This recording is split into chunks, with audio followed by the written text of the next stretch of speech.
Another session on the canal, this time a late evening one, before I could even get the recording gear up.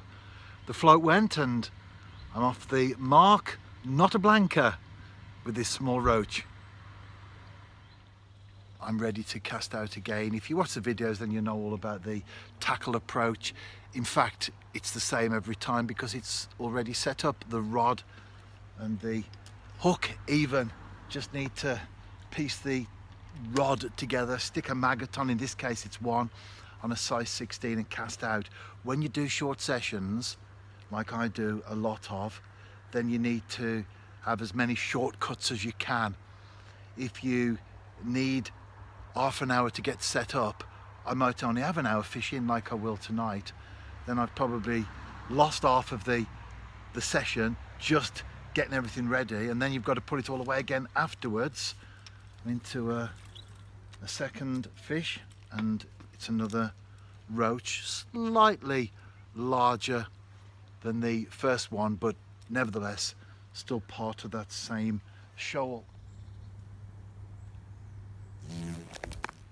The key really is to think outside the box.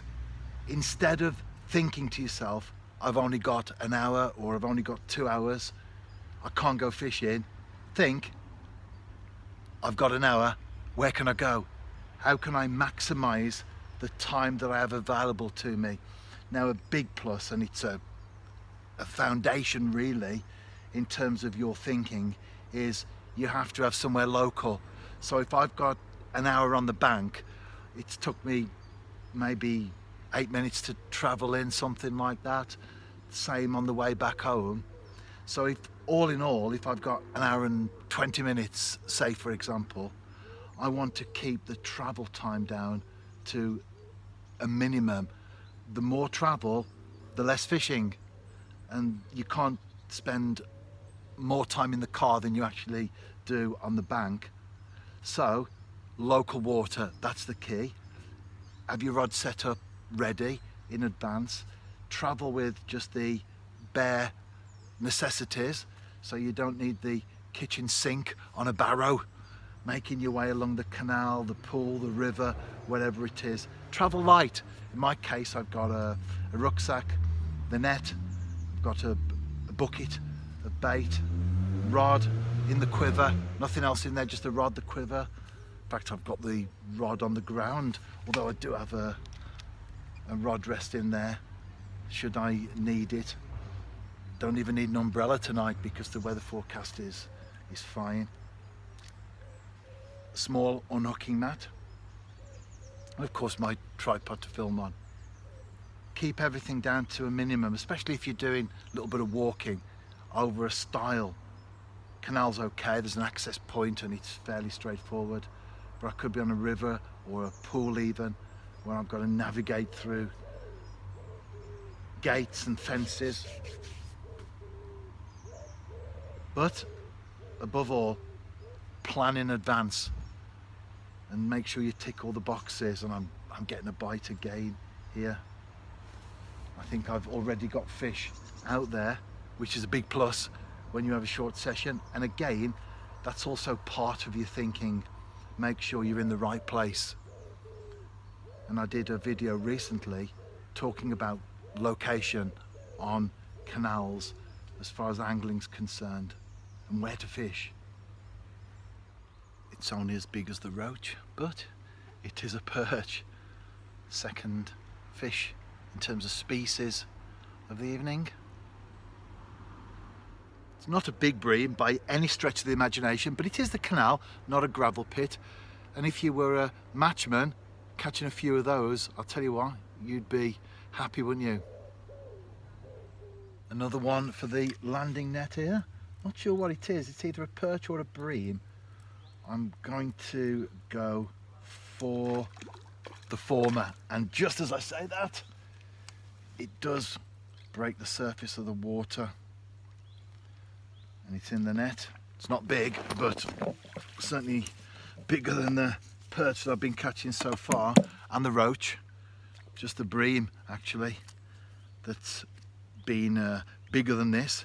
I'm going to need the disgorger, so I'll show you just quickly there.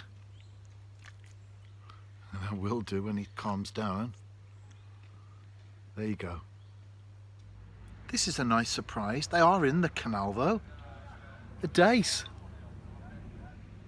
Catching lots of small fish this evening. This one is going to need the landing net though. It's a perch. Only as big as the previous one, maybe an ounce bigger.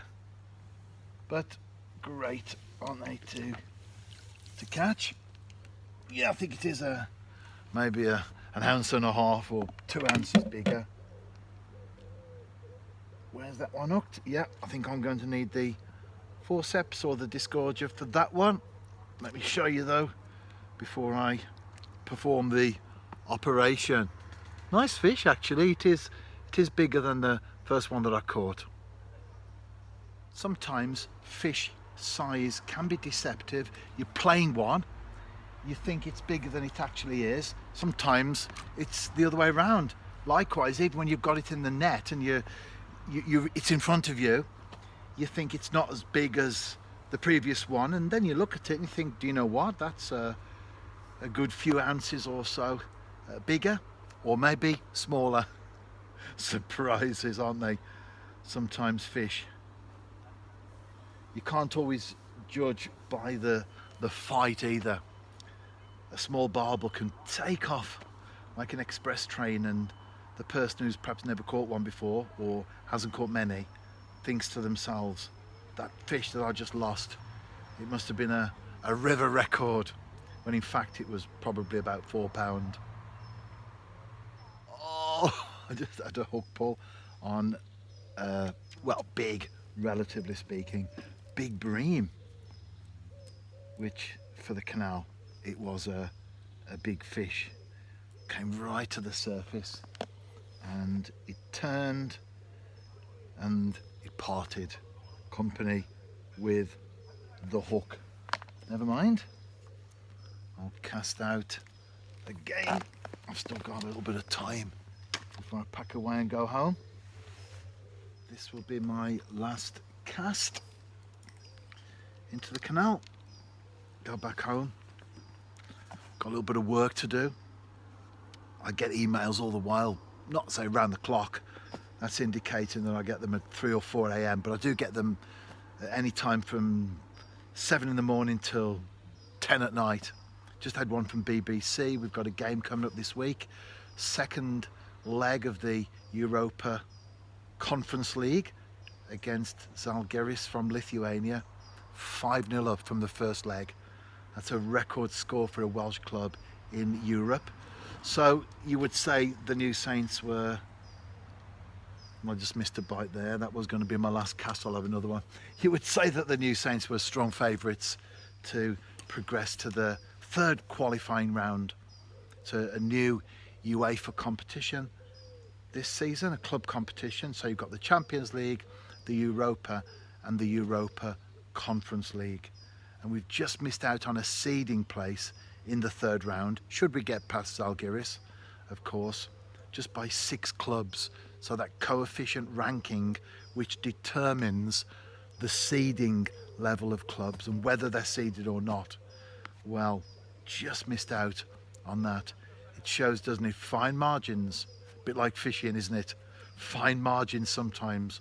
A hook pull can be the difference between a fish of a lifetime on the bank or the one that got away. Anyway, I'll be getting away shortly because I do have things to do. It's all about that. I'm going to have one more cast. It's all about that ticking the boxes so that you can get more and more fishing in though, isn't it? And if you are out and about yourself, tight lines, and don't forget to check out my website. There is a comments option on there as well. Plus, of course, bio, and I've been blogging since July 2003, so I'm in my 19th year. And if you go onto my site, the search engine, I'm getting bitten as well, eaten alive by all these winged insects. If you go onto the search engine, you type in any word or phrases such as canal fishing, Staff's Worcestershire Canal, mini jigging for perch, anything like that, and you'll get every blog entry that I've ever done on that subject. So if you're a novice angler, that's a good search engine. It's a great facility. Right, I will be going shortly, so see you soon.